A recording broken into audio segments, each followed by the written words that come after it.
Ben buraya bir siyaset yapmaya gelmedim. Ki hatta daha öncesinde biz Funda Hanım'la görüştüğümüz zaman benim bu açıklamam veya bu siyasi pozisyonum henüz açıklanmamıştı, açıklanmayacaktı da. Biraz programda değişiklik oldu. Eğer ben programda böyle bir değişiklik olduğunu bilmeseydim, açık söyleyeyim, ben eğitim sene veya baroya program kabul etmezdim. Niye kabul etmezdim? Emin olun sizin açınızdan. Çünkü benim pozisyonum orada farklı oluyor. Siz beni çağırdığınız zaman size de halel geliyor. Sizin açınızdan da doğru bir şey olmayabiliyor. Fakat benim ısrarla üzerinde durduğum mevzu ne? Arkadaşlar biz hakikaten eleştiri falan bilmiyoruz. Birbirimizi çok kırıyoruz. Bu özellikle Kürtler arasında çok dehşet bir noktaya gelmiş. Eleştirinin de belli bir dili olur, belli bir nezaketi olur.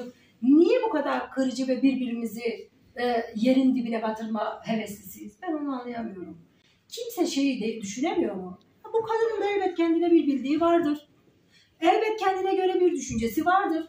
Niye herkes birbiri, benim zaten roman boyu anlatmaya çalıştığımda bu değil miydi? Niye herkes birbiri gibi aynı düşünsün ki? Bu bir zorlama değil midir? Benim de kendime göre bir sonucum yok. Bu soruda da bir sakatlık yok mu arkadaşlar? Tahir Elçi olsa bunu yapar mıydı? Ama Tahir Elçi'nin olduğu noktayla benim şimdi içinde olduğum nokta aynı şey midir? Tahir Elçi eşini kaybetmiş miydi? Onun böyle bir arayışı var mıydı? Onun böyle bir travması var mıydı? Onun adalet tabii ki bir sivil toplumcuydu, bir insan hakları aktivistiydi. Hatta da ben kendime insan hakları aktivisti demeye utanırım. Tahir'in yaklaştığı nokta, zaman, dönem, onun travması, onun acısı, onun psikolojisi, onun durumu benimki de aynı mıdır arkadaşlar? Bir gözünüzde bulundurun ya. Benim çekmiş olduğum 8 yıllık acı ama eğer o acı size inandırıcı gelmiyorsa, sahte geliyorsa o sizin kendi bileceğiniz iştir. Aman yanlış anlamayın, sizin açınızdan söylemiyorum. Toplum açısından söylüyorum. Bunu neden bir kişinin sadece kendi eşine göre derler? Kadınların da hiçbir şey yok mudur? Ben herhangi bir partiye gittiğim zaman ben nasıl bu düşünülebiliyor? Bütün şeylerimi bir yanda bırakacağım. Acılarımı, mücadelemi, toplumun çektiklerini ve ben gidip orada sadece bir milletvekili rozetiyle peşine takılmışım. Oh ne ağla ne kadar. Arkadaşlar emin olun benim milletvekilliğine falan hiçbir şekilde ihtiyacım olmadı. 4 aydır bu adamlar benimle beraber iletişime geçmiş, beni ikna etmeye çalışıyor. 2018'de bana yine getirdiler teklifi. Ben kabul etmedim. Bu defa toplum bir yere doğru gidiyor. Değiştirirsek, elimizi taşın altına koyarsak biz ne yapabiliriz? Ben bu mecburiyetle girdim. Arkadaşlar emin olun benim rozet derdim yok. Hiç öyle bir derdim yok. İster taksınlar ister takmasınlar. Sadece biz bir yere doğru gidiyoruz. Ne kadar değiştirebiliriz? Biz Kürtler de belli bir politikanın içinde olursak niye korkuyoruz bu kadar bir yerde olmaya?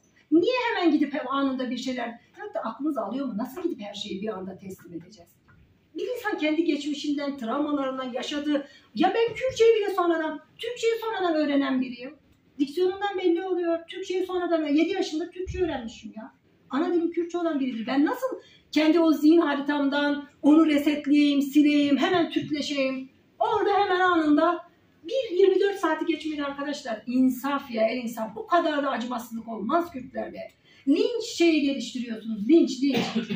Neden bu kadar bu acımasızlık, bu kin, bu öfke, bu nefret neden?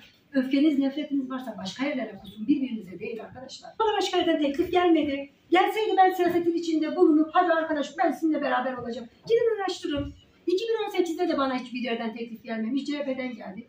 Bunu da açıklayayım arkadaşlar. Bakın. Belki siz burada görmüyorsunuz.